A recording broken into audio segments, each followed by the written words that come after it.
સુરતના લસકાણા વિસ્તારમાં એક 22 વર્ષીય ચિત ગાબાણી નામના યુવકે આપઘાત કર્યાના મામલે પોલીસ તપાસમાં અજય શિરોયા ઉર્ફે મહાકાલ નામના વ્યાજખોરોના ત્રાસથી યુવકે આ પગલું ભર્યું હોવાનું બહાર આવ્યું હતું। ત્યારે હાલ આરોપી અજય શિરોયાએ કરેલા દબાણ પર બુલડોઝર ફેરવવામાં આવ્યું હતું। ચુસ્ત પોલીસ બંદોબસ્ત સાથે આરોપી અજય શિરોયાએ પતરાના શેડમાં ઊભી કરેલી દુકાન તોડી પાડવામાં આવી હતી। મૂળ બોટાદ સ્વામીના ગઢડાના ગુંદાળા ગામના વતની અને હાલમાં લસકાણા વિસ્તારમાં આવેલી ગઢપુર ટાઉનશીપમાં રહેતા ખોડાભાઈ ગાબાણી હીરાના કારખાનામાં કામ કરી પત્ની અને 3 સંતાન સહિતના પરિવારનું ગુજરાન ચલાવે છે। ખોડાભાઈના 3 સંતાન પૈકી 22 વર્ષનો ચિત જર્મની જવા પ્રયાસો કરતો હતો। જર્મની ગવર્મેન્ટના નિયમ મુજબ સ્ટુડન્ટના ખાતામાં 10.80 લાખ બતાવવા પડતા હોય તે રકમ તેણે બેંકમાં જમા કરાવી હતી।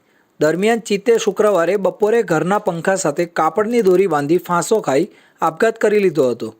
પરિવારજનોએ અંતિમ ક્રિયા આટોપ્યા બાદ ચિતના રૂમના બેડની નીચેથી સુસાઇડ નોટ મળી આવી હતી, જેમાં સોરી પપ્પા મમ્મી, હું જાઉં છું, તમને તો ખબર જ છે મેં કેટલા પૈસા ગુમાવ્યા છે।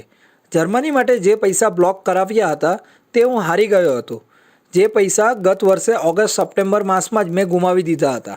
ડુપ્લિકેટ લેટર બનાવી વિઝા એપ્લાય કર્યા તો વિચાર્યું કે વિઝા આવી જશે અને ત્યાં જઈને બધાને હકીકત કહી દઈએ, પણ વિઝા મળ્યા નહીં। મેં ગામમાંથી પૈસા માંગવાનું ચાલુ કર્યું। 10-20% પૈસાથી રમ્યો, હાર્યો જીત્યો બધું થયું, છેલ્લે બધું પૂરું થઈ ગયું। ઉછીના લીધેલા પૈસા પણ હારી ગયો। અજય શિરોયા મહાકાલ પાસેથી 80,000 લીધા હતા। અમે ભાગીદારીમાં જુગાર રમતા હતા। 60,000 એમના ભાગમાં આવ્યા હતા ને મારા ભાગમાં કંઈ નહીં। 80,000ની સામે તે હવે 2 લાખ વ્યાજ સહિત માંગે છે। મેં ટોટલ 10 લાખનું દેવું કરી નાખ્યું છે। આ આંકડો આગળ નહીં જાય એ માટે આ પગલું ભરું છું। બની શકે તો અજય શિરોયાને સજા અપાવજો। માફીને લાયક હું છું જ નહીં, પણ બની શકે તો મને માફ કરી દેજો। પરિવારે આ સુસાઇડ નોટ લસકાણા પોલીસને આપી હતી। લસકાણા પોલીસે અજય રમેશ શિરોયા ઉર્ફે મહાકાલ સામે આપઘાતની દુષ્પ્રેરણાનો ગુનો નોંધી ધરપકડ કરી હતી। અજય શિરોયા ગુનાહિત માનસિકતા ધરાવે છે। તેની સામે સરથાણા અને કાપોદ્રામાં હત્યાની કોશિશ, મારામારી, પ્રોહિબિશન સહિતના 4 ગુના નોંધાઈ ચૂક્યા છે।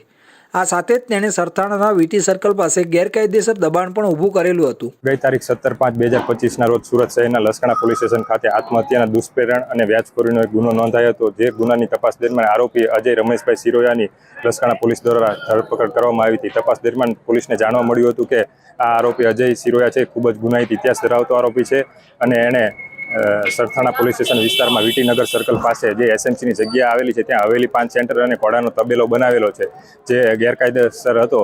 જે અનુસંધાને લસકાણા અને સરથાણા પોલીસ દ્વારા જરૂરી એસએમસી સાથે સંકલન કરીને આજરોજ આ ગલ્લાના ડિમોલિશનની કાર્યવાહી હાથ ધરવામાં આવી છે। જે આરોપી અજય શિરોયા છે એ ઊંચા વ્યાજ દરે આ ગુનાના ભોગ બનનારને 80,000 રૂપિયા ઉછીના આપ્યા હતા અને લગભગ અંદાજિત 2 લાખ જેટલી રકમ પ્રેશરમાં રાખીને માગતો હતો, જેના અનુસંધાને ભોગ બનનારે સુસાઇડ કરેલી હતી એવું સુસાઇડ નોટમાંથી મળી આવેલ છે। આ આરોપી વિરુદ્ધ સરથાણા પોલીસ સ્ટેશનમાં 2 ગુના નોંધાઈ ચૂક્યા છે, તેમજ કાપોદ્રા પોલીસ સ્ટેશનમાં આઈપીસી 307 અને મારામારીના ગુના નોંધાઈ ચૂક્યા છે અને આ આરોપી વિરુદ્ધ પાસા અને તડીપારની પણ કાર્યવાહી થઈ ચૂકી છે। લસકાણા પોલીસ સ્ટેશનના પીઆઈ કે.એ. ચાવડાએ જણાવ્યું હતું કે આજરોજ લસકાણા અને સરથાણા પોલીસ દ્વારા વીટી સર્કલ પાસે અજય શિરોયા દ્વારા ઊભું કરવામાં આવેલા પતરાના શેડનું દબાણ દૂર કરવામાં આવ્યું છે। અજય શિરોયા દ્વારા હવેલી 5 સેન્ટર અને ઘોડાનો તબેલો પતરાના શેડમાં બનાવ્યો હતો, જે ગેરકાયદે હોવાથી પાલિકા સાથે સંકલન કરીને તોડી પાડવામાં આવ્યું છે।